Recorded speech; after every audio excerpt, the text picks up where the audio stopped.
Good morning, everybody.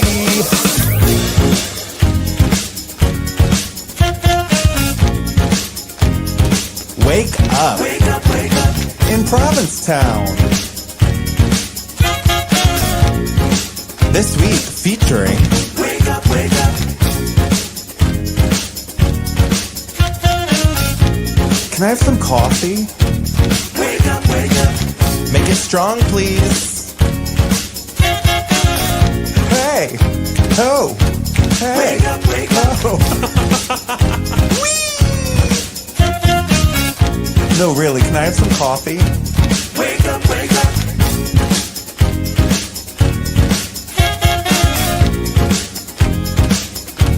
Wake up, wake up.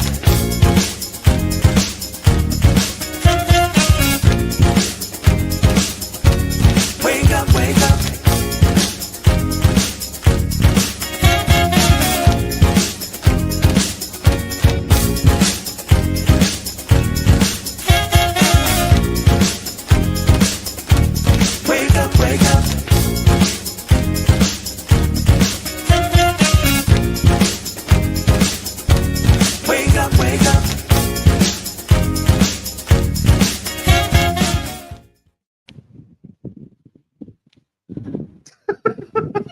Doing. Good morning, everyone. Hey, everybody. It's Friday, June 27th, 2025. Yeah. Do you know what that means? No. This is like 5 years, almost to the day that we started doing this morning This is the last show of our 5th year. Yeah. Crazy. Isn't that wild? Happy 5th birthday. Wake up in Provincetown. We did it. Yeah. 5 years of shows. What is that? 5 times 50. Yeah. 5 times 50. And also, we're back in the Provincetown Brewing Company. At the Crown and Anchor. At the Crown and Anchor. Yeah. Is this the first show on this set? Yeah. I haven't been here in a while. Yeah. No, this is our first show. We're back at the Provincetown Brewing Company, which is now at the Crown and Anchor. If you haven't been, you're a fool. You're a fool. No, just kidding. The space, Chris Spalding and Chris Hartley really turned the space into something really magical. It still feels like the Crown, but also feels like the brewery. Mm-hmm. And I was wondering how the vibes would mesh, but they mesh so well. I actually came here for lunch this week, which I did something for the first time, which was eat something besides the chicken tenders. What did you get? I got the beef dip. Oh, the beef. Or a beef dip. Yeah, exactly. Beef dip. It was the short rib beef dip. It is amazing. It's like this delicious, tender, shredded short rib with like diced broccolini. I know. It makes it. Yeah. But every night I work trivia, I always just get the chicken tenders because they're so good. They are now handmade right here at the Crown and Anchor by the chef. It's her old family recipe. And it comes with this barbecue sauce, which is delicious, but I never use the barbecue sauce because the batter tastes like onion rings. Oh. Like, do you know like that like sweet onion ringy flavor? Like the batter tastes like that and it's so good. So you don't put any sauce on No, it? I just eat them plain because they're so delicious and flavorful. You know what would be good? What do you dip your onion rings into? Ranch dressing? Ketchup. Really? Yeah. Oh, I think ranch on onion rings, right? Hot sauce. Onion mustard. Everybody said something different. Onion rings are the one thing that do not have an assigned dipping sauce. That's true. Evidently. Yeah. I always thought they came with ranch. Ooh.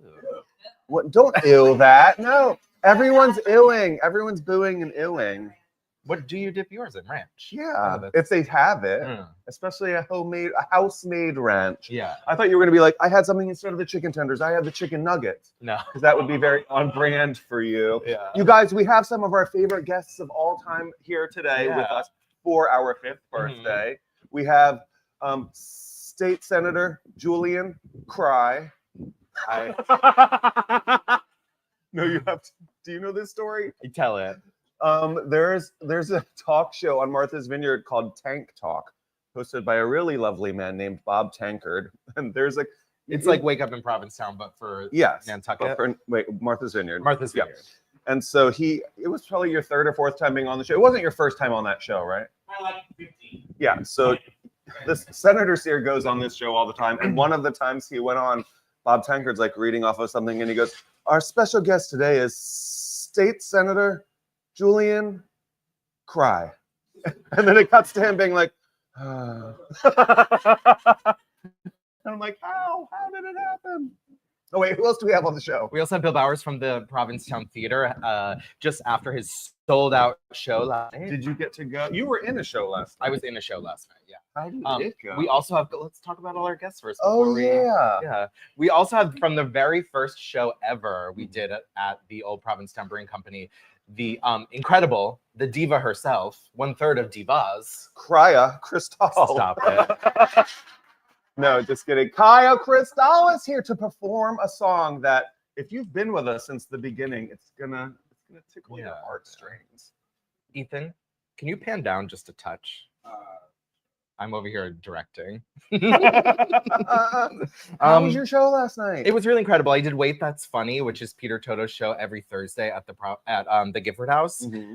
And it's just so fun. And if you've never been, it's just an hour of stupid, fun. Wait, that's funny. Yeah. Mm-hmm. But I did it last night with Josh, who is now back working at the Provincetown Theater, Marissa Miller, Hannah Trott. Peter obviously did his thing. And there was also, I can't remember his name. But there was a comedian there as well who did a really fun set. There were a couple of jokes that I was like, that's really funny. Yeah, but it was so every fun. Thursday? Every Thursday at 8:00. There's a rotating cast. He always says that he blackmails his friends into doing it, but it's really fun. He kind of just sends us scripts a few hours before the show, and then I played he does a skit where it's Little Red Riding Hood, but she's like, oh, Grandma, what big teeth you have? Like the regular thing. She's like, oh, and what a big fat hairy gut you have, and she just keeps going. It's really fun. Yeah. Every Thursday at 8 in the Walled Room. Yes, exactly. Was that your first one? No, I did it a couple weeks ago as well. Okay, Yeah. so it's sort of a rotating repertoire cast of characters. Yeah, and he like pulls old skits, writes some new ones. The new one last night, I'm sure he'll use again because it was a big hit. But it was about like a DoorDash driver, but for a sleep machine. Oh my god. Yeah, it's like if you can't sleep, you like have someone come over and they're like your personal white noise machine. Oh, that's fun. And it goes awry. I need that. I need one of those. Yeah. What'd you get up to this week? So I had to go to Ogunquit, Maine for a 45th birthday. Have you been to Ogunquit? I have once. It's amazing. I went for Memorial Day, I think the year before I moved to Provincetown, and it's like P-Town Light. Yes, P-Town extra light, extra light, right? No, so it's like a 75-minute drive from Boston. So we're in the car, and I'm like, this is so close. Why do the Boston gays not flock here? Why do they? They do. I didn't see any. Okay. It was a Monday, but I was like, where is everybody? Probably for nefarious reasons, but I think a lot of Boston gays go there for Memorial Day. Nefarious reasons? Not nefarious, but I feel like they're like, oh, Provincetown's for the ladies this weekend, so they go out there for Memorial what you're Day. saying. I had never been there before. It is a very cute little town, but also I'm pretty sure it was like this here. It was like 900 degrees. Mm-hmm. And it was never over. It was like 80 at the highest here. That's it. It was 93 with like a real feel of 102 in Ogunquit.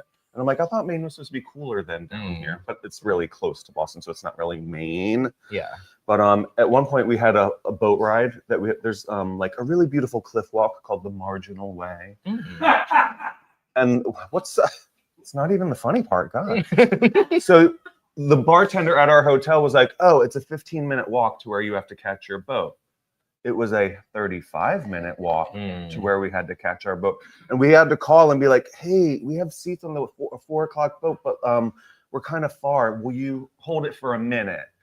And she was like, I'll try. And we start running in 100-degree heat. We get there and we're like completely drenched. And then they were like, okay, they're here, let's go. And we take off. And I'm sitting next to, a group of strangers on a little sightseeing boat. And I was like, oh my God, we ran the last 100 yards. And they were like, we know. We were all waiting for you. And I was like, okay, let's enjoy this 3-hour tour. But have you never done that to people where you're like, yeah, walk out to the Race Point Lighthouse. It's like 20 minutes. Yes. Well, now, after that happened, they were like, when we get back to the hotel, we have to chastise that bartender. And I was like, anybody that lives in a place like this, I do it all the time. I'm like, oh, it's a 10-minute walk into town. If you're at the Red Inn, it's like a 20-minute walk. And even if you're doing like gay time is not 50%, Yeah. Like gay people walk like faster, but they don't walk twice as fast. 87%. Yeah, it's like if a real walk is 20 minutes, the gay walk is 16, not 10. You know, Very we're not true. double fast. Happy So, Pride Month. You know, and especially if it's hot out, tell the tourists that it's going to take a little longer than you might think. Mhm. Otherwise, they're going to miss their boat. Mhm. What did you get up to this week? I mean, I always tell people it's like 40 minutes out to Boy Beach, but it's not. It's 20. Really? Yeah. From the bike rack to the beach, 20 minutes. I'll have to take your word for it. I haven't Yeah. done that in a long time. It feels really long, but time yourself next time. Okay. 20 minutes. Mm-mm. Just save, build in 30. What if the tide is in? The whining. Exactly. I did see a TikTok last week of some tourist walking out there and just like making a TikTok about them complaining how long the walk was, but they did see a coyote very close to them on their walk, which is worrisome because it is the daytime. Oh. Yeah. Wait, that'll make you walk faster. That Yeah. happened to me last time. You saw a coyote? It was high tide and there was a coyote right behind me. But the thing is coyotes aren't that dangerous. And I know it's hard to say that because there have been a few close encounters over the past few years. But the thing with wild animals, the best thing that you can do is make them scared of you. Yeah. Like no one in this town is Snow White but animals should be afraid of you. So like make them afraid of you. If you see stop feeding them. Don't be nice to them. Being nice to wild animals is being mean to them. Oh. When you are nice to wild animals, you acclimate them to feeling safe around humans, and that makes them unsafe. Like they had to kill that coyote for attacking a dog a few years ago, and that is because people were nice to it, and then it felt comfortable coming up to a human, and then it had to be killed. The more you know. Yeah. So whenever I see a coyote, I yell at it. What do you yell? Just get. Literally. I'm like, get out of here. Go on now, get. Yeah. But that is what's best for wild animals, especially predator animals. Like the best thing you can do is make them afraid of humans because that's what's best for them. Yes. And then they'll stay away from humans, which is also best for us. Should you carry a stick? No. Wasn't there a woman out there like waving a stick at a coy wolf or something, and it kept coming anyway? Ugh. You know, all the way out on Long Point, I think. Yeah. That story was. Yeah. Scary stuff. You guys be careful out there. It's wild. I did go out to Boy Beach this week, and for the first time this season, I have a sunshade, like one of those like sail type sunshades, and I'm noticing a worrisome trend on TikTok, which is there's a trend of being like, oh, the UV is 10, we got to get out there. And it's like, catching some rays. Yeah, but no, wear sunscreen, please. I'm worried. Oh no, it's happening. What? I was about to say I'm worried about the younger generation. It's happening. I'm officially not. How old are you? 37. You're an elder millennial. There's now 2 generations after you. I did call myself middle-aged a few weeks ago, and people got very upset with me. Why? Because they argued that I'm not middle-aged, but the average life expectancy in the United States is 74 years old. And I am 37, which is literally the middle. I think middle age is like 37 to 50. And I'm very happy and proud to be middle-aged. You are? Yeah. Aging is a privilege. Oh my God. You are a totally different person from 5 years ago when we started this show. I also did have someone guess that I was 25 last week. So it's easy when you're aging so well. Just kidding. But please wear sunscreen. It's so dangerous. And I think sunburns should be like on par. Like if you see someone like standing outside a bar, like chain smoking a cigarette, not that that's like the worst thing in the world, but you're like, not that I'm judgmental or anything, but it's just like, or anything. It should be looked at the same way. Like you're hurting yourself. You know, you're hurting yourself. You chose to hurt yourself. You're increasing your cancer risk. Oh, look. Speaking of sunscreen, wow. we just got gifted the full line of Atwater skincare, and they do have a mineral sunscreen. Mineral facial sunscreen, SPF 50. Don't go outside without it. Yeah. And there's also another, I feel like it's kind of in line with the anti-vaxxer trend, people saying that like, oh, it's crazy because people didn't get skin cancer 100 years ago, but now we're all wearing sunscreen and getting skin cancer. It's like, wait, they say that? Yeah. People be dumb. Please wear sunscreen. And make sure you put it on with enough time for it to like soak in. Yeah. Because if you go outside too soon and it's really hot, it'll just come right off. Oh, silky smooth. Yeah, and it's mineral, no white cast. Yeah, okay. In addition to going to Boyd Beach this past week, the next day Joel was in town. He's like, let's go to the beach. And I was like, I went yesterday, and even though I wore sunscreen and bought my sunshade, I was like, my skin is mad at me.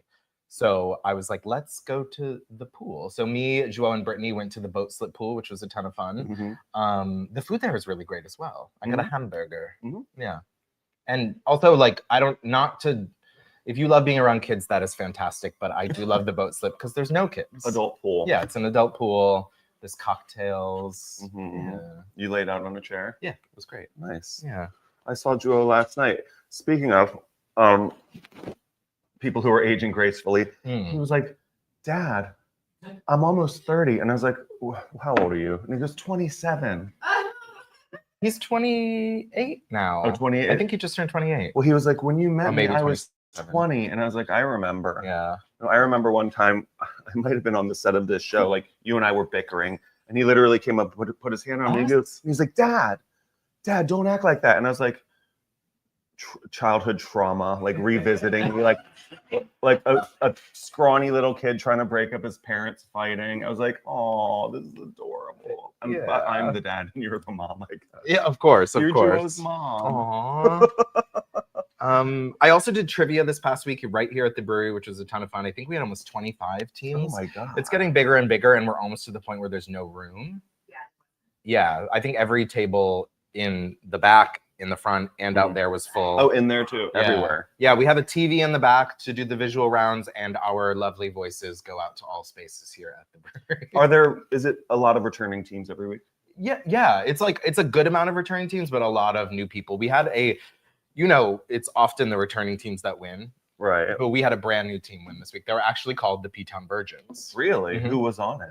I don't know. People You I didn't didn't know. They were recognize P-Town them? Virgins. No, Oh that was their my first time in God. P-Town. But we do have a really fun announcement. After trivia moving forward, we're going to have D'Angelo here performing live. Really? Yeah. Every Monday from now on? Yep. Oh, that's great. He does perform in spaces around town, but you probably would mostly recognize him from the streets. Mm-hmm. Yeah. But he is one of my favorite people in town. He's always in such a great mood. He's always friendly and smiley, and he always plays Fleetwood Mac. Yeah, and kind of great. The deeper cuts. He's not doing Landslide, okay? But he'll be here starting at 9, which is right after trivia ends. So come for trivia, stay for D'Angelo. Excellent. Yeah.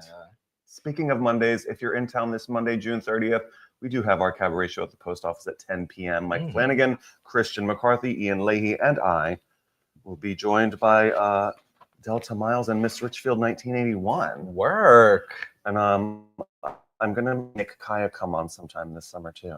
If she would be so kind. It's just so hard to get her to sing. It is. It's just so hard. It's not that it's hard to get her to sing. It's hard to get her time. She's very that's busy. true. She's a busy lady. Busy girl. Speaking of, she's also here right at the brewery every Tuesday night with the Burt Weitzman Trio doing the best jazz music you'll hear in P-Town. Bart Wiseman? No, Did I say it wrong? You said Burt Weitzman. Close. Very. When is the Blessing of the Fleet? The Blessing of the Fleet is Sunday, which This means Sunday. that today is the beginning of the Portuguese festival. If you guys were up at the monument yesterday, they did a Portuguese flag raising, which is crazy because Madam Moderator herself, Mary Jo Avalar, was there at 5:30 for the flag raising. But earlier in the day, she was at the State House with us to be honored as a Commonwealth heroine. Work. So every legislator was allowed to pick one woman from their district who exemplifies community, unsung heroes, people that don't always make the news, but always make the difference. And our office chose Mary Jo Avalar. And so she came and they all got a yellow rose, and Mary Jo started crying. And I was like, what's the matter? And she goes, the first flower Dwayne ever gave me was a yellow rose. So sweet. It wasn't sweetest. I know. And then somehow she made it back here to be at that at 5:30. And then when we got here on the ferry at 7, we were like, oh, there's people on the Hindu. Let's go down there. She was there on the Hindu. And I was like, how are you at all of these things? There's 3 of her. There must be. The Avalar triplet. Yeah. But congratulations, Madam Moderator. We love you. And thank you for being there in Boston with us yesterday. Speaking of the Hindu. I know. We have a little video of the Hindu. And they're also going to be giving blessing. You can charter the Hindu Charters, for that's the Sunday's word. Blessing of the Fleet. Check this out. Is just in time for its 100th anniversary. The schooner Hindu is back in Provincetown. Aaron, You're getting to take people out for blessing the fleet. How awesome is that? It's amazing. Really looking forward to it. You guys should come. Details are going to be at www.hinducharters.com. So if you've never been on the Hindu or its sister ship, the Bloodhound, get a sail, book a sail. These guys are so much fun, and you are going to experience the harbor like you've never experienced before. So if you don't have a boat rented for blessing the fleet and acting like a fool like I'm going to be, make sure you charter a spot on the schooner Hindu or the Bloodhound, because both these beautiful ships are going to be out in the harbor for Blessing Day. And this is like they were there for, the Hindu was there for the first blessing of the fleet. So it's an awesome experience. Come on down and do it. So if you're in town this Sunday, the day after tomorrow, for the 78th annual Blessing of the Fleet, keep in mind that the Hindu is available for charters. It's really fun to go out and get blessed, especially as sinful as I know all of you are. I've never done it. You need it more than anybody else. Oh, okay. Get the magic juice spread on. Yeah. Hey. Catholicism. I would burst into flames. Oh my God. It's one of my favorite days of the year. What's the weather looking like for it? I don't know. We'll find out from Sean. Yeah. Weather's later. Yeah, well, we're going to check in with Sean about the weather later. Yeah. Do you have any news you want to talk about? No, you go. Okay.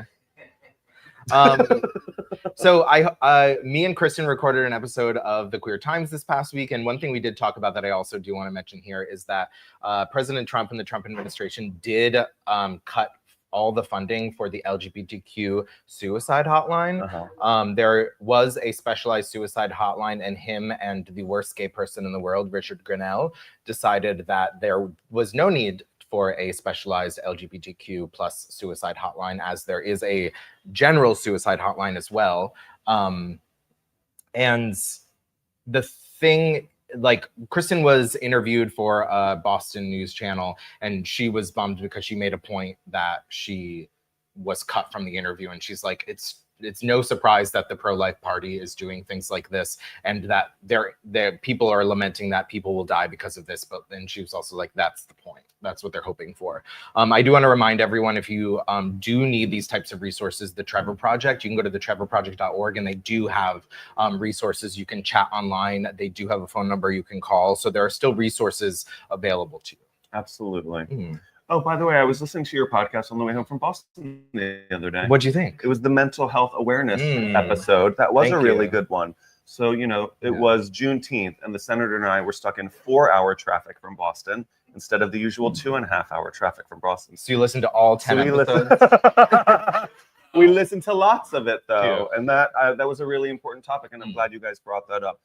Definitely check in with yourselves about your mental, emotional state. There is no shame or stigma. I feel like as recently as like my childhood, like in the 90s, like if you had a therapist, you didn't talk about that. Like there was like all this shame about like seeking help for your mental health. And I feel like it's not really that way anymore. Yeah, and that's also a lot of what the episode was about, because I feel like being a child of the 90s, and my parents are just like really amazing, but they're very blue collar, hardworking people, and there's kind of a rejection of that a little. And I feel like in that type of person. So it did take me a while to really, I was like, oh, I'm sad all the time, and this and that and this, and I was like, maybe I should seek help rather than just trying to like bear it. Yeah, maybe it's not completely normal to be sad every day. Yeah.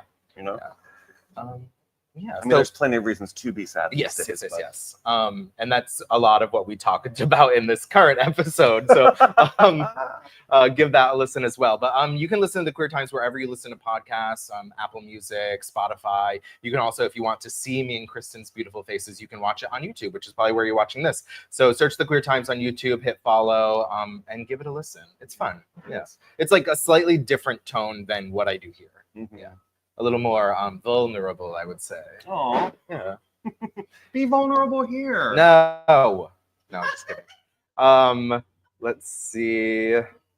I want to talk about the WNBA real fast, just because I'm bummed. I wore my Paige Becker's Dallas Wings jersey because I was so excited for tonight's game, because tonight the Dallas Wings are playing the Indiana Fever, and last year's #1 draft pick, Caitlin Clark, up against this year's #1 draft pick, my favorite player, Paige Becker's. But Caitlin Clark is out with an injury. Oh no! So it's just like, is it an ACL injury? No, a groin injury. Ooh, even worse. Yeah. Well, no, No. a groin injury will like be a week or two. ACLs are like a year and a half. Oh my God. Or Yeah. career ending often. Yeah, which is a bummer. Did I talk about Paige Becker's coming out last week? No. I did. You did? Okay, perfect. Oh. I'm excited. That she came out? Yeah, I loved her so much, and you being gay is obviously going to make me like her even more. You know, of course. Yeah. I do want to rant really quickly. About what? Gloves. Rant against gloves or for gloves? Against gloves. Why? I see online a lot of the time that people are like, "Oh, I went to this restaurant and the people preparing the food weren't wearing gloves," and I understand that's like a two thought. Like you had one thought about gloves, like gloves equal clean, but like if you really think about it, gloves really are not clean. Right. Yeah. Well, they're meant to be worn for one task. Yeah, one task, take them off and put on new ones. You should be changing your gloves as often as you would wash your hands.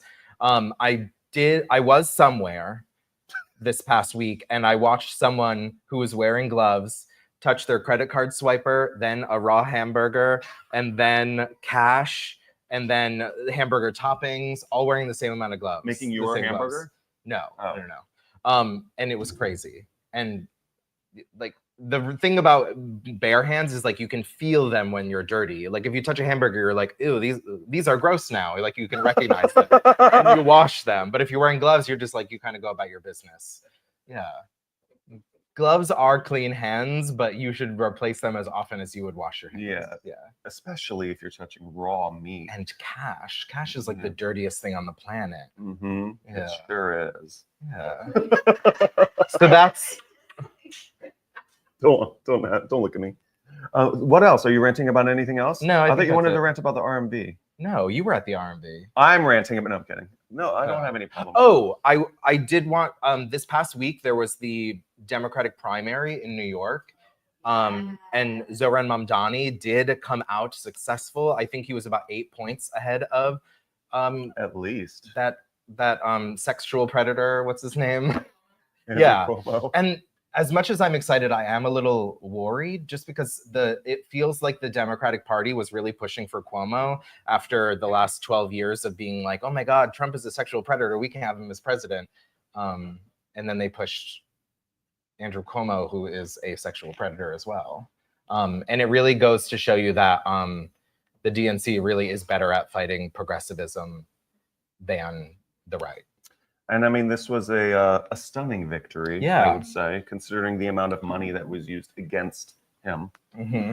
So It just goes to show you that like people and ideas are more powerful than money. And I know in the past it's typically whoever raises the most money wins, but with Citizens United and just because one billionaire gave them $1 billion, that I think the money used to equal support. Mhm. And now this massive amount of money doesn't necessarily equal support, which is what totally. we've seen. yeah, like and- when one person can donate $300 million to a campaign. Yeah.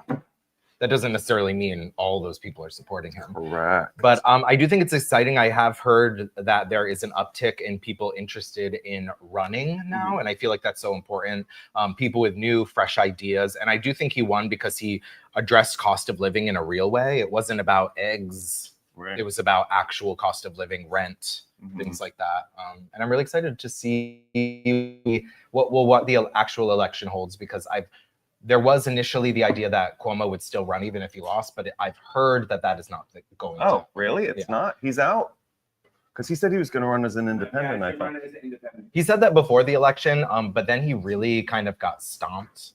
I think he thought he was going to do a lot better in that. I think he thought if he ended up losing, he would initially get more votes than Zohran and then would lose due to the ranked choice voting, but he was down 8 points even before ranked choice voting. And the person behind him who had 11% of the votes co-endorsed Zohran. So you would guess that those 11% or a substantial amount of them would have gone to Zohran anyway. Right. He thought he would be in Zohran's position, which Yeah. is I almost got to 50. Yeah. I just need a little push. And it didn't work out. Bummer. Yeah. Also, though, if you are young and gay and very engaged, run for office. Yeah. You know, we need more. Yeah, I think yes, young and gay, but also if you are, if you support young people, gay people, old people, Latino people, Black people, if you see an intersectionality and you want to make everyone's life better and you really truly believe that, run for office. But if you're 78, don't rerun for office. No, I would love It's that. okay to just retire at a certain point. I can't wait to retire. These people that just never want to retire, I'm like, what's the matter with you? Sorry. What? I know, I can't help it. Sorry. No, I said something about that in the podcast. I said that about something about that in the podcast. I was like, is there any other profession where people want to continue doing it into their 80s? CEO. Right. Power. Right. But someone was like, teachers often work into their 80s. And I'm like, no, they don't. They don't. We felt when we were little like our teachers were 80, but they were probably like 55. Yeah. I mean, I immediately looked up the average age of retirement for teachers and it was 62. 62? Yeah. Because then they can start something else and get their like state pension or whatever. Yeah. And I'm not saying like just because you're not, if you want to continue being involved, you can be a mentor, you can be all of those things, but maybe if you are in an assisted living facility and can't make it to votes, maybe it's not your time anymore. Do you have any other news stories that you No. want to talk about? Should we let Sam take it away with the weekly roundup? Yeah, and if you didn't know, the Wake Up Weekly Roundup is officially on Instagram. It is now your one-stop shop to get all the latest with what's going on in Provincetown. So be sure to head over to Instagram and give Sam and the Wake Up Weekly Roundup a follow. Yeah. Take it away, Sam.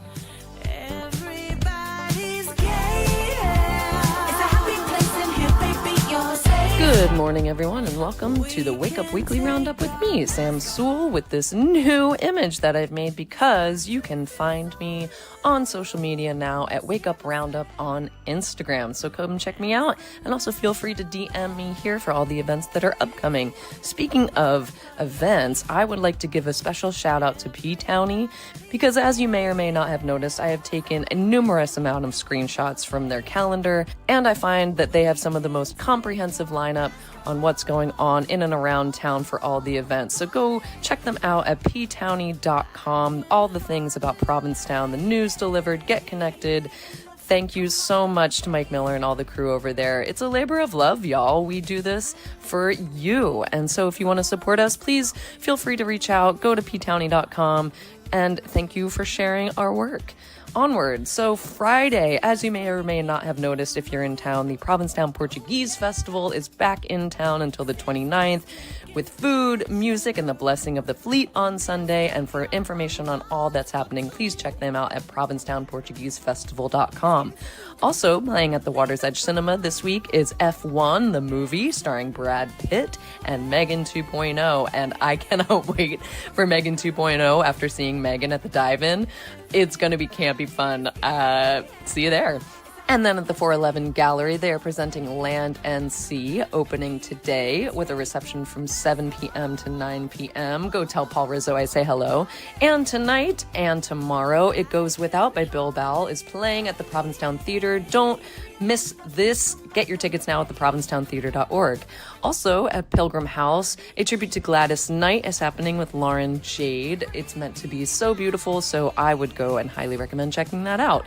Then on Saturday, gird your loins because the Revolution Independence Week is here, everyone. That's at the Crown and Anchor, so go check out all the listings of events at onlyatthecrown.com.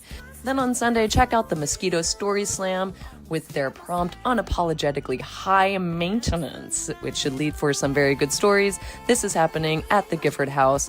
Doors open at 6:30 p.m. and the show is at 7 p.m. Share your stories.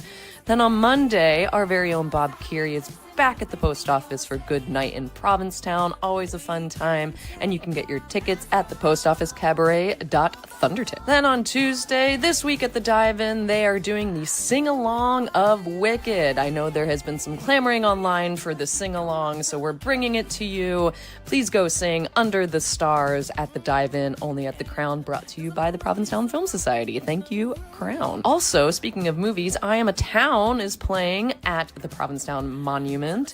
This is a really incredible film about Provincetown. I cannot wait to see it. I've been waiting so long and it's not often shown, so I would highly recommend seeing it and grabbing some tickets before it sells out.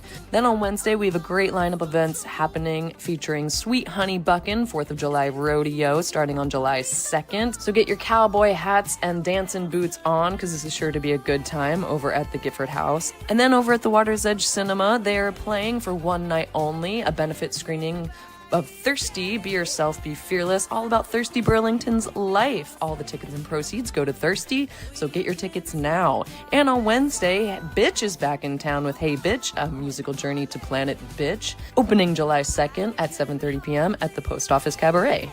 Then on Thursday, I would be remiss if I didn't give a shout out to my boy Ethan, DJ Bear Barbie, with his Thursday Queers Day party hosted by Debbie Kendall. I heard that this is a really fantastic event over at the Underground, Thursdays at 10 p.m. Ethan, all the props to you. You're doing so great. Please continue your journey. Your music is fantastic. Then upcoming, Spooky is opening up his burlesque floor on Mondays to show me how you burlesque. If you have been interested in burlesque, now's your chance to show us your stuff on select Mondays this summer, and the next one is July 7th, so go sign up now.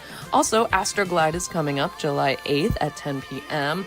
with your favorite folks, Mackenzie and DJ KT, spinning you all the Astro Bestie beats over at the Gifford House. And I'm going to toot my own horn because on July 17th, I will be DJing the Gender Splash Pool Party, so put that on your calendar. That will be at AWOL. Thank you, Boston Harbor City Cruises.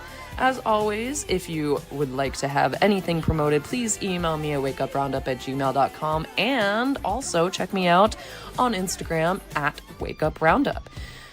Wow, it's hot, and 4th of July weekend is right around the corner, so take care of yourselves, drink that water, and I will see you out there. Be sure to follow Sam over on Instagram to get everything up to date. Please welcome Bill Bowers from the Provincetown Theater. 4-star solo show this weekend. There's 2 more chances to see the show. It was sold out last night, you guys. So Do you know if you're sold out the next 2 shows? I haven't asked, Okay. but I hope so. Yeah, right? We're Or not you- sold out yet. You can get Yeah, tickets. buy tickets. So Bill, your show is called It Goes Without Saying. Yes. Yes. Why does it go without saying? Yeah, I was wondering if we were gonna. I was like, oh no, is he not gonna talk? I was thinking. About it. Well, I'll out myself right now and say that I am a mime. Yes, I'm a mime. And this play is not a mime show. It's a story about why I became a mime. Mm. But so if you're terrified of mimes, don't let that Who's frighten terrified you. of mimes? Oh, I know some people. Oh, well, I'm sure. I've met a few. I'm sure you'd be the one to find out. Yeah, yeah, there's some out there. How long have you been a mime? I've been a mime my whole life, basically. I grew up. He came out of the womb not talking. I did. And in whiteface, oddly. Yeah. Oh my God. No, I started when I was really young because I grew up out in Montana, Mhm. and I grew up as a gay kid in the 60s. So it was like, so I learned really early on how to keep my mouth shut. And then I learned there was actually an art form about not talking. And so I just kind of found my way in it as a really young kid. And that led me to doing theater and other kinds of things. And I've been doing it my whole life, basically. Is it something that you kind of learned on your own, or is there Yeah. a mime school? There's or mime schools, right? Not very many. There's actually none in the United States. Oh. But I taught myself, Mhm. and I spent a lot of time in front of the mirror. I guess we all did. Mhm. Well, you also not necessarily teach mime, but you teach movement Yeah, at Tisch. I do. I teach at NYU in New York City, where I live, and I teach at the Stella Adler Studios and the Bill Esper Studios. Mhm. And I teach physical storytelling and mime. Mhm. And then I travel a lot with this show, and I have a few other plays that I do. And it's taken me all around the world, which has really been great. That's so cool. How long ago did you leave behind Montana? Oh my gosh. Well, I left Montana in the 80s, in the mid 80s. For New York. Yeah. Yeah. And I've actually lived in New York longer than I ever lived in Montana, but I still always say, oh, I'm a Montanan. It's just the thing Montanans do. It's like in your bones or something. Yeah, absolutely. Yeah. And when you grow up in such, I imagine, I've never been, but I imagine it's absolutely stunningly gorgeous. Yeah.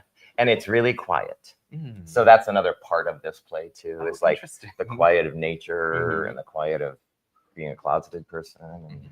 a kid anyway. What Yeah. did miming bring you to a lot of like street performing? No, Okay. I try. Because that's what I feel like. That's Yeah. what most people think miming. They think. Yeah.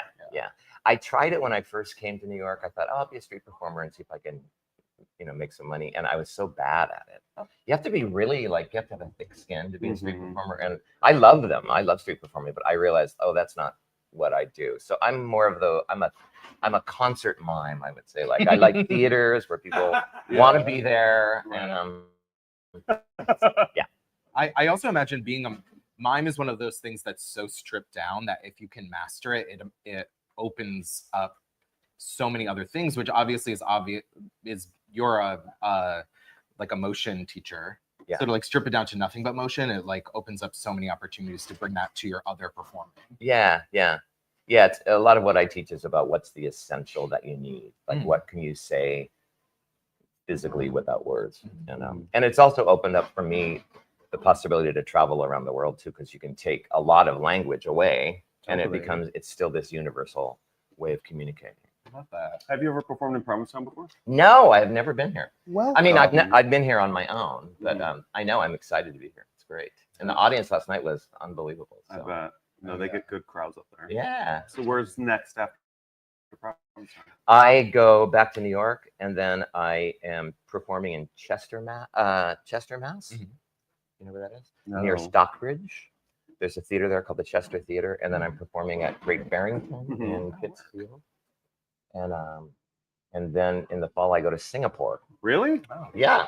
Where? Yeah. Mine is universal. It is universal. Oh my God, Singapore. Have you been there before? I have been there a couple Oh my times. God, My third really? time. Yeah. Wow. I'm huge in Singapore. Are you going to be doing the same show that you're doing here in all these locations,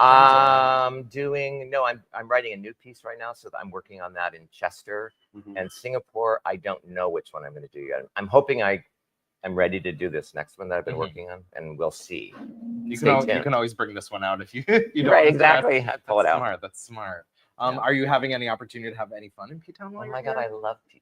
I love it. I love it. Yeah. I have friends up here, and I've just been riding my bike all around town. Oh my God, it's a blast. How long does it take you to walk to the Boy Beach? I haven't been yet. You haven't? Well, I haven't been this time. Okay. How long does it take? In gay time? 20 minutes. 16 in gay time. Yeah. Oh my God. get there. What time is the show tonight? Tonight at 7:00 at Provincetown Theater.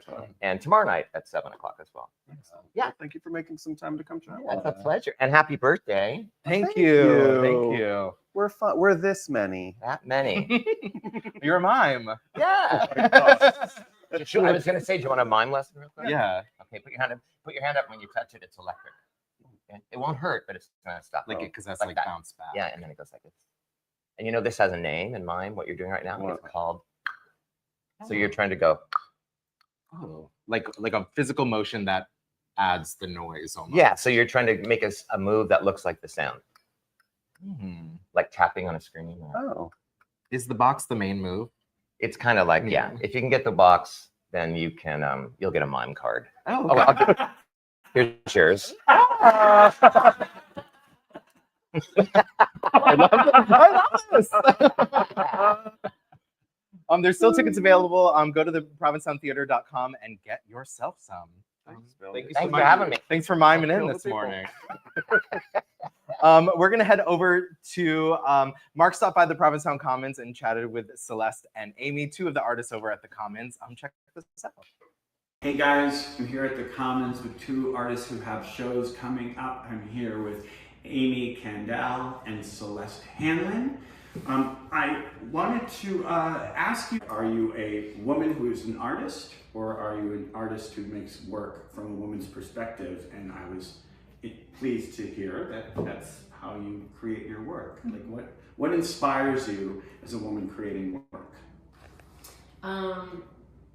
I think that I can only speak from where I've been, and having been a woman my whole life. I feel as though my work is story-based. A lot of it comes from fairy tales and mythology, and how women are placed in those realms, and sort of playing with the idea of a modern fairy tale. So I think being a woman is a huge topic and couldn't get enough airspace, honestly. And you work a lot in ceramics? I do. For this show, I'm doing some dioramas that sit on the wall with curtains, so they're very much like a little puppet show. Oh, cool. There's a three-dimensional element, there's a relief element, and there's like a concealment and exposure, which I think is a lot about being a woman. How much you conceal and how much you show, and how much is actually up front, how much is actually behind. And do you work a lot with fabrics, you were saying? Yeah, vintage fabrics. As I was saying before, I grew up in Greenwich Village. My mom had a vintage boutique, so I was around a lot of very colorful people and also just textiles in general. So a lot of times I'll find fabrics, brocades, and different kinds of textures, and I'll stretch them and then I'll paint on top. And most of my images are kind of the opposite. I do the masked beauty of years gone by. I also do a lot of products like jean nete. I try to find the nostalgia and the aroma and the beauty of what you grew up with. You know, My mother was a jean nete. Yeah. Was a jean nete lady. Definitely.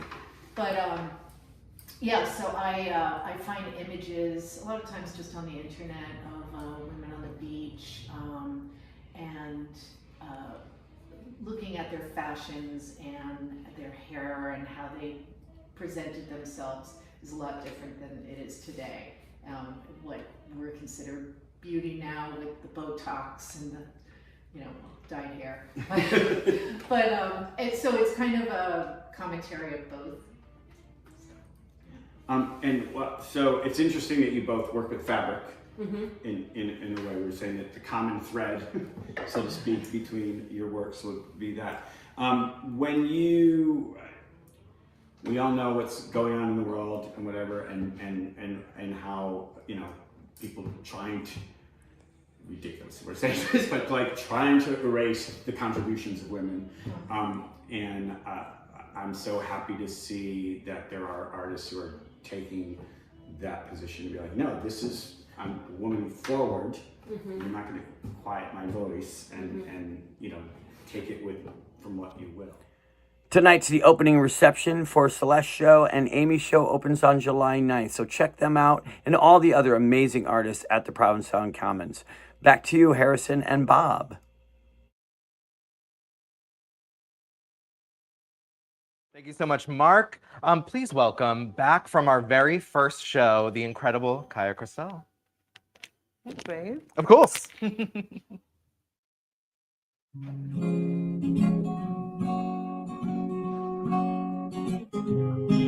just realized this is probably the first song I performed when we first did this. Oh my god. Stars are aligning.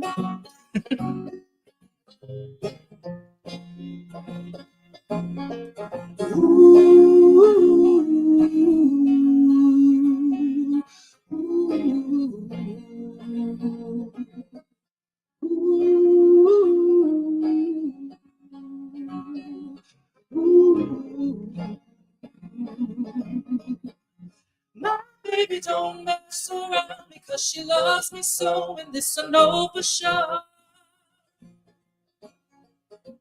But does she really wanna? Can't stand to see me walk out the door. Don't try to fight the feeling, 'cause the thought alone is killing me right now. Thank God for mom and dad for sticking two together, 'cause we don't know how. Hey, hey, hey, hey, you think you got it? Oh, you think you got it? But God, I just don't get it when there's nothing involved. We get together, we get together, but separate's always better when there's feelings involved. If what they say is nothing is forever, then what makes this love deception. Why, oh, why, why, oh, why, oh, why? We so in denial when we know we're not happy. Y'all don't want to hear me, y'all just want to dance. Ooh, hey, hey, hey, hey, hey, hey,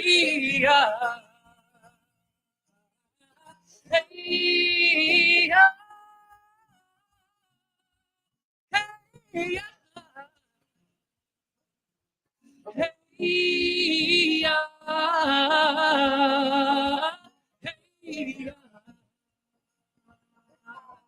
shake it, shake, shake, shake it, shake, shake, shake it, shake, shake, shake it, shake it, shake, shake, shake it like a Polaroid picture. Shake it, shake, shake, shake it, shake, shake, shake it, shake it, shake, shake, shake it. Ha! Now all Beyonce's and Lucy Lou's and baby dolls, get on the floor, get on the floor. You know what to do.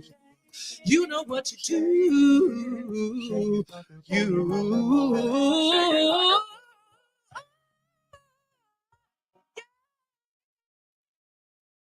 Hey,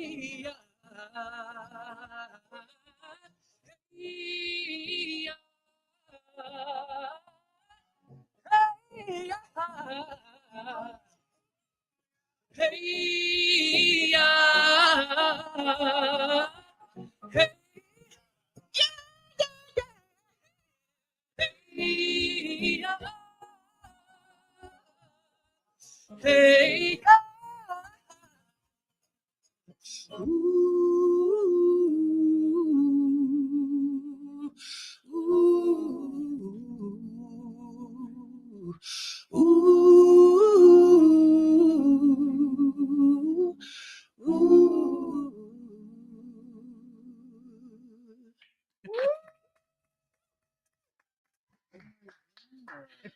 Yo.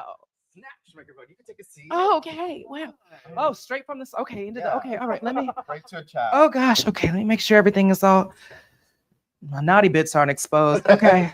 Too early. But Too the early. good bits are. Get the shoes, baby. Get the shoes. No. Thank you so much for coming back after 5 years. You've been on a few times though. Yeah. It's been good. How's your summer going? It's going. It's going. Yeah. It is busy. going. I feel like this season versus some of the other ones, I at least was able to like get into it with like one show and then a couple shows and then 3 shows. And this week is the first full week of shows, 7 days a week. Work. Yeah. You had a sold out Townie show. Oh my God. Past week for Divas. So fun. How was it? How is Divas going? I've heard Joel when he said it's his favorite Divas ever. It is. Okay. So the fun thing about this year's Diva is last year's Diva, we were all about like rock and power and Beyonce and, you know, feeling our anthem, feeling our oats, which no tea, no shade, but it's more like my and Roxy's thing. So this year, Delta Miles was like, we're giving Fosse, we're giving 60s, we're giving choreography, we're giving you Broadway down. Work. And Roxy and I were like, well, okay, let's try this. And y'all can you do know, that though. We are. And for get your someone LaDucas on. Which I used to hate LaDucas and now I can't perform without Oh them. yeah. Yeah. But Delta, you know, she kind of got me into like, you know, you can paint them, you can customize them. And so this year's show is all about how sex workers, go-go dancers, drag queens, we all work just as hard as anybody else. And we deserve our money, just like everybody else. You know, sex work is real work. It's the oldest profession. What else are you doing? I mentioned here earlier here doing jazz music on Tuesdays. Yes. So we've Go got through the whole week. You know, let's go through the whole week. So we start with Sundays. We have Broadway on the Beach, which our opening night is this Sunday. Oh, work. Right in the Pack area, the pool. With the Marissa beach and John club. Richardson? Yes. Yes. That's on Sundays. And then on Monday, I have a new show called Signed, Sealed, Delivered, which is a show with Mike Flanagan that I do over at the post office in the piano area. Oh, awesome. Then on Tuesdays, I'm here for Kaya's Cabaret with the trio. Wednesdays, we are trying something new this season. We're trying a matinee show with Diva. So that'll be on Wednesdays at 3 p.m. for those people that are like, oh, I'm sorry, I have to catch the ferry, or oh, you know, I have to go. Well, now there's no excuse. You can come see us at a matinee show, Wednesdays at 3. And then Thursdays, we have brunch over at Post Office with the Diva Girls. Friday, we have Diva, High Notes, Low Standards. And that'll be Fridays and Saturdays at 7. Oh my God. Damn. So I don't have a day job. I like to say, instead of working from 9 to 5, I work from 5 to 9. Yeah.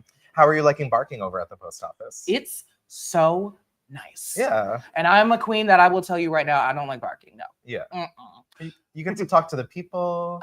Yeah, that's so fun. Then people come up and are like, can I get a picture? Yeah. Sure. See, what's fun about Payless is all the other girls were in drag and I wasn't. So they'd be like, can I get a picture with them? And I'm like, yep. Yeah. Yes, you can. My favorite is when they're like, my daughter really wants a picture with you. And every now and again we'll be like, does your daughter have money for a picture? And they're like, no, but can we get a picture anyway?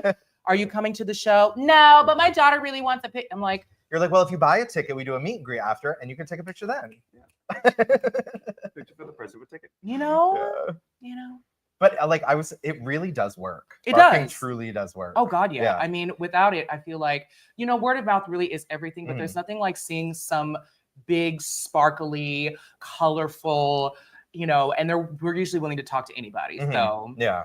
And I always tell people when they bark, it's like, you will try barking to someone, you will think like, oh wow, they hated me so much, they truly wanted me dead. And then you'll see them walk out the door at the end of the show. And you're like, oh my God. Yeah, exactly. So I will say this year, because it's so centrally located, we catch the people right off the ferry. And that's fun because they're just getting to town, they're bright-eyed, they're bushy-tailed, and they're looking for something to do. So we're like the first thing that they see. And it's me in green, Delta in like baby blue, and Delta, Roxy in blue, and Delta in pink. And we've gotten called the Powerpuff Girls several times over. So we're the Powerpuff Girls. And it's also like big hair and rhinestones. Big hair, rhinestones, pink, blue, green, can't go wrong. And on top of all these shows, I don't know who else was at the Juneteenth barbecue at the UU lawn. Yes. Kaya is also like kind of the best MC in town going right now. Oh, thank you. Hosting, keeping the show moving, doing auctions. That was this 5th year too. Yeah. Yeah. So it's a lot of 5s coming up this year. Not bad. How have the last 5 years of your life been? Transformative is the word I can think of, especially right now, because we're going through a lot. And with my schedule as busy as it is, I'm on a health journey now. And I'm very much enjoying every single day, clear-headed, with a clear heart, and something that I didn't even realize was clear emotions.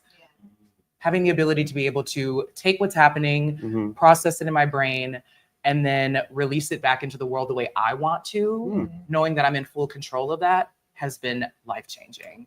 Have you been going to therapy? No, but close enough. This is great. Yeah, That's it's been beautiful. great. Well, not yet anyway. I did just get mass health insurance because Lord only knows what's going to happen in the next 6 months. Yeah. So let's go ahead and nip that in the bud now, because I'm probably going to need some therapy in the future. Don't we all? Yeah. Thank you so much for coming in, and for always being there. Yeah, for us. totally. Yeah. And with the community. Thank you. They say if a Stop and Shop lane is opening, I'll be there. So if you need me, book me. But follow her on Instagram, Facebook, so you can stay up to date with everything Kai is doing. Buy tickets to her shows. Come here for the jazz trio. And over Mondays with Mike Flanagan. I'm sure that's going to be amazing. Yeah. Thanks so much for coming in. Thank you. Now let's stop in with Sean to find out what the weather's going to be like this weekend. Provincetown. I'm out in front of the Crown this morning to celebrate the return of Wake Up to the Provincetown Brewing Company. And wow, what a week it's been. Still a little sunburn from those glorious first summer days. We needed that heat, even if it came in hot, but geez, did it feel like early spring snuck back in yesterday. Right now, we've got mostly sunny skies, and it's about 65 degrees here at the Crown. Still not quite cool enough for me to put a shirt on, thank God. Let's take a look at your 7-day weather outlook. And yes, brace yourselves. The curse of the rainy Saturday lives on. Today, that looks pretty great. We should be clearing to mostly sunny skies, a high near 72, and a light east breeze. Soak it in while you can, because clouds return tonight with a slight chance of showers after 4 a.m. And then, yep, here we go again. Saturday, Showers and thunderstorms are likely through the early afternoon, followed by scattered rain and patchy fog. It'll be humid and mostly cloudy with a high near 69, so maybe push those outdoor plans to Sunday. Saturday night stays muggy with lingering fog and the possibility of more showers. Sunday is the payoff, mostly sunny with a high near 76. Perfect weather for the traditional big end of June event, the Blessing of the Fleet. Beach time, or just simply being out and about town enjoying the Portuguese festivities. Monday keeps the good vibes going with sunshine and highs near 79. Tuesday turns a bit humid and unstable with chances of showers and a high around 83, but we'll take it. Then Wednesday and Thursday bring back the full summer fantasy, mostly sunny skies, mid-80s, and classic southwest breezes. So, yes, it's another soggy Saturday. Mother Nature continues to play favorites, and it is definitely not us. But the back half of this forecast is looking like pure Provincetown summer magic. Looking ahead to the 4th of July, so far it's shaping up sunny and warm with highs in the low 80s, perfect for fireworks, parades, and cookouts. And Saturday after the 4th stays on theme with sunshine and temps comfortably in the mid 80s. That said, we all know how quickly a Cape Cod forecast can change. So enjoy it while we've got it. We had a new moon on Wednesday, and it's been pulling water deep into the harbor and then back out, creating dramatic low tides and beautiful moments on the flats. High tides are peaking around noon and again at midnight. So if you're out exploring dark corners of town or heading to the beach when the sun finally shows up, your feet might get wet. But don't panic, the water temp is in the low 70s. So just take a deep breath and ease in. Woof. There's a ton going on in town this weekend. If you missed the roundup with Sam earlier, be sure to catch her weekly broadcast now on her new Instagram at Wake Up Roundup. Super easy to find and totally worth it. My buddy Matt Hines is opening a new show at the Commons, his first in a while, and he's been working hard to bring it to life. A Famine of Beauty opens tonight at 5 p.m. Swing by and check it out.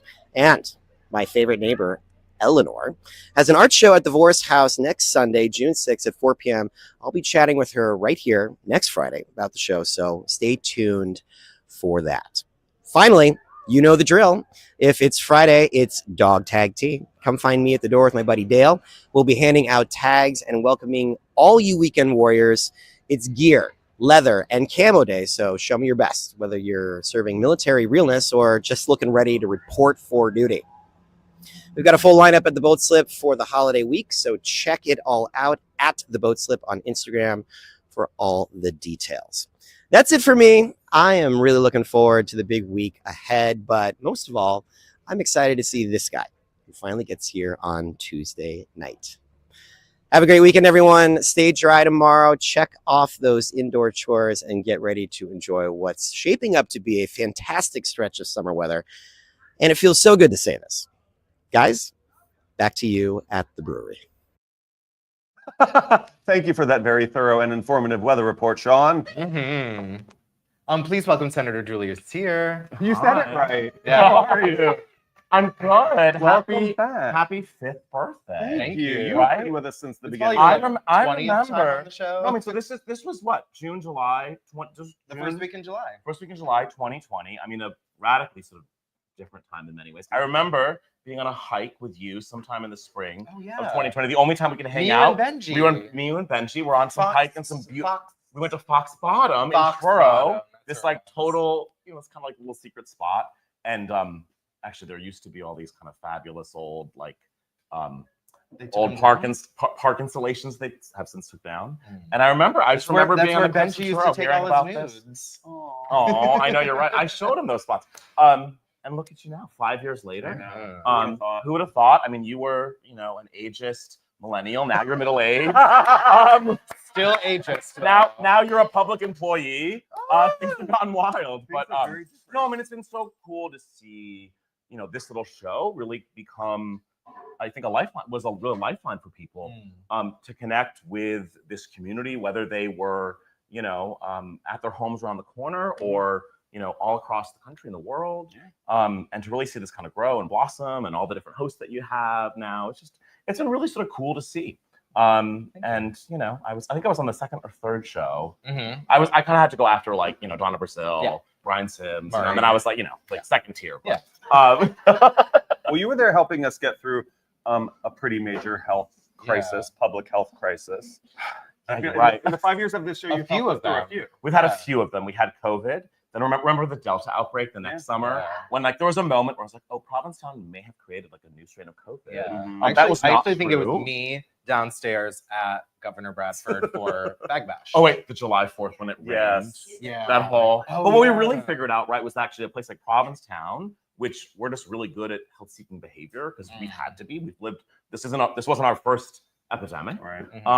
You know, then we had Mpox. Remember the next summer? So putting all that good public. What are we health worried training to about work. now? You know what? As I had joked, and my apologies to your place of employment, but it was really good to get like the infectious disease story out of the way early of the season.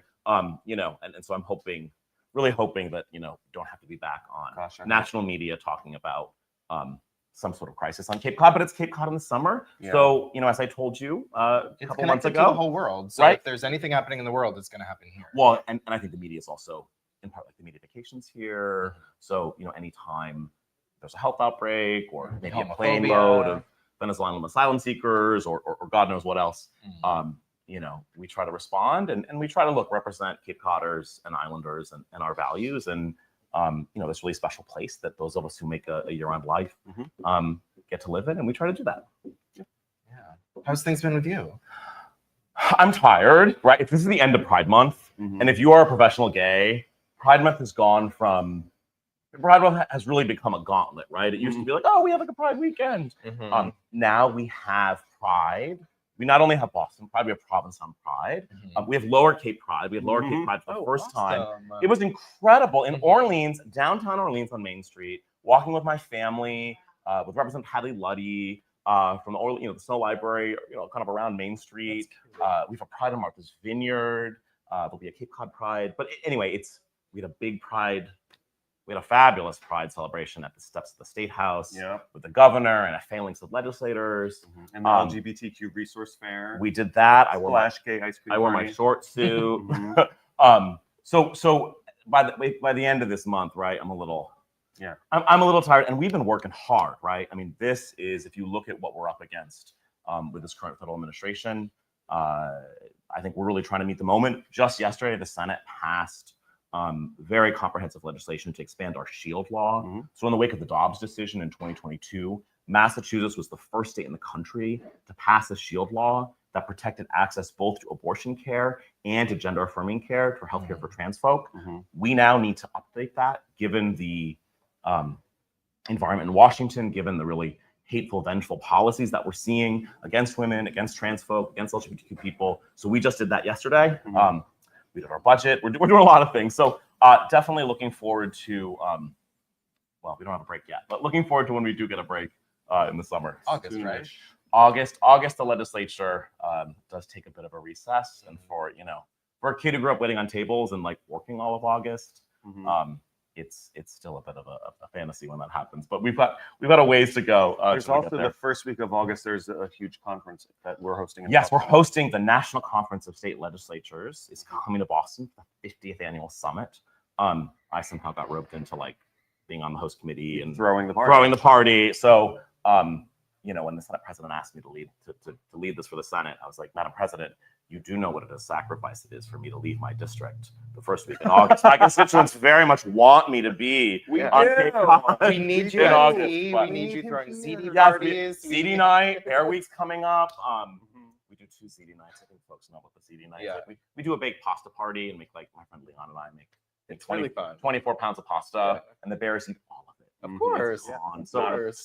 Not a scrap left, but that's what this place is like. So, on a small personal note, I do want to congratulate you. You truly matter in the eyes of the Provincetown community now. You're a homeowner. You're a real Provincetown person. Yeah, you officially oh matter. my God, can I tell?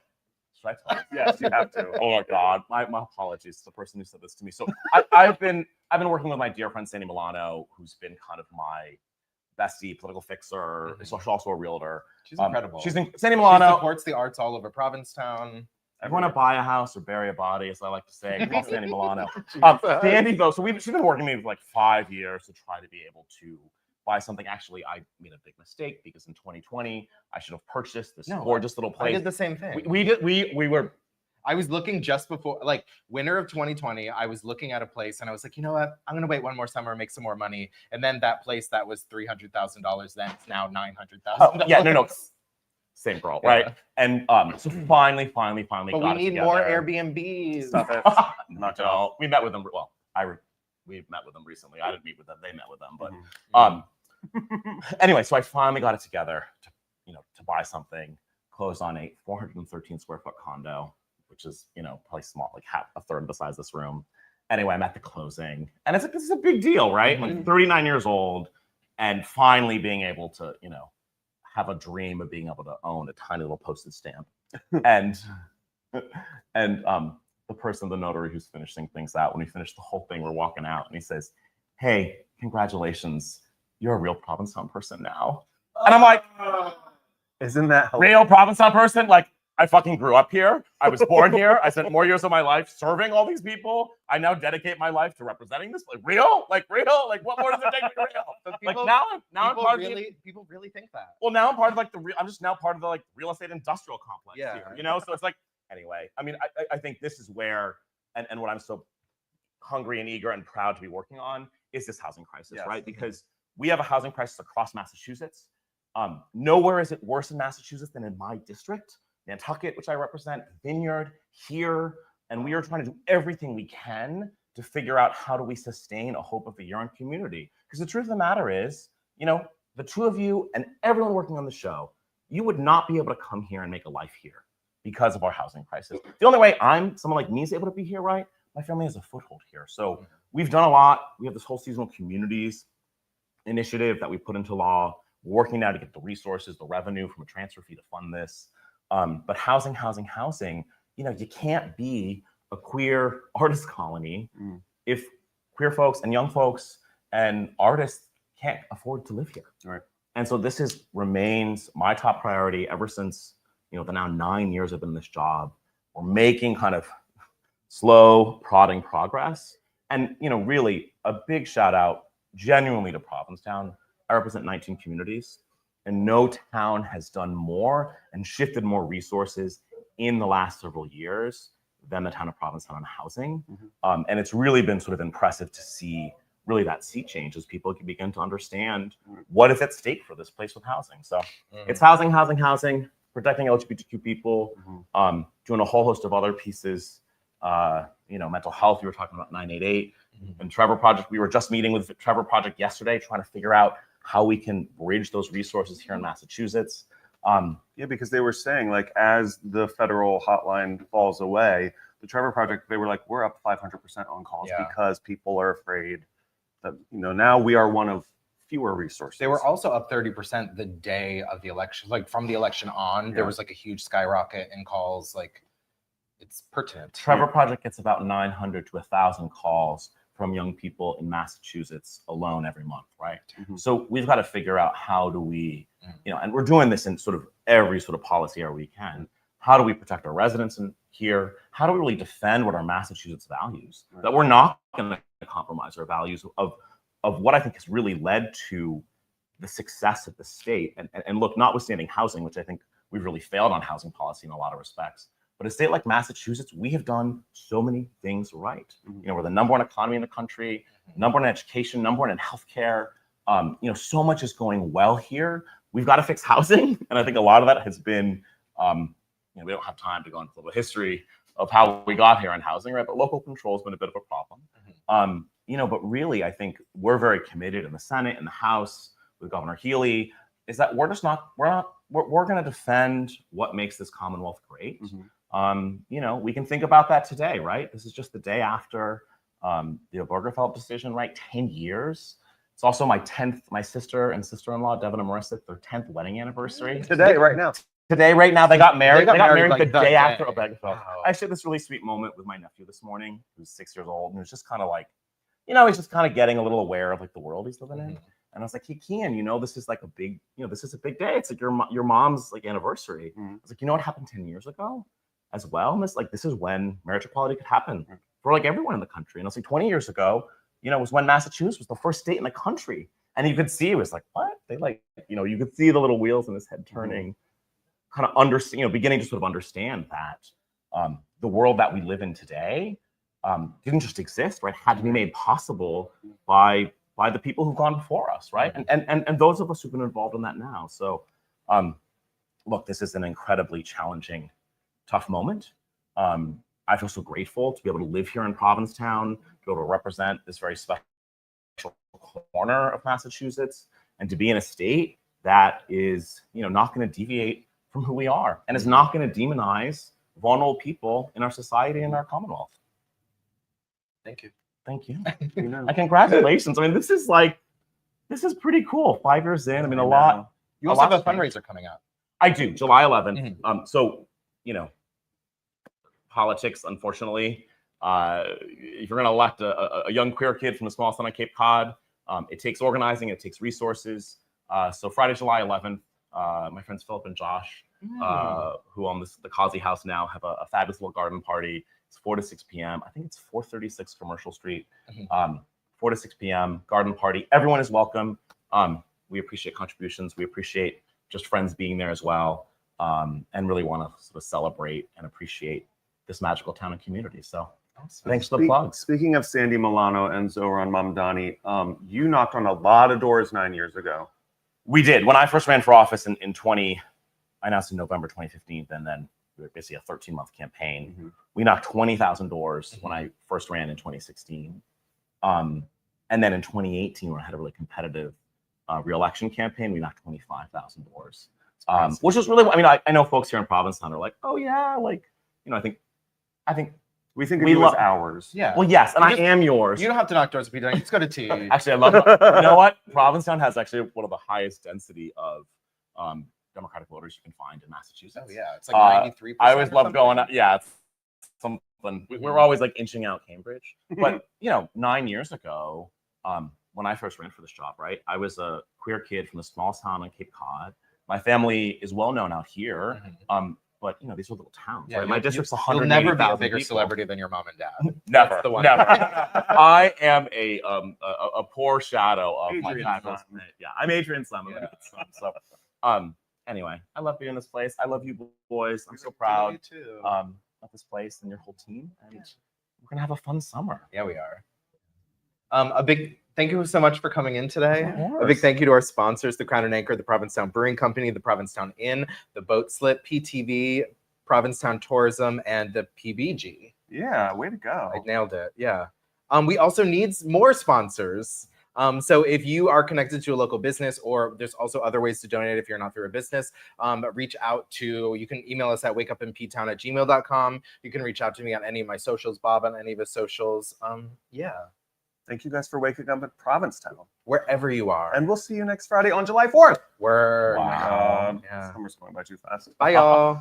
See you soon. Can I have some coffee? Wake up, wake up. Make it strong, please. Hey! Oh! Hey! Wake up, wake up. Oh. No, really, can I have some coffee? Wake up, wake up.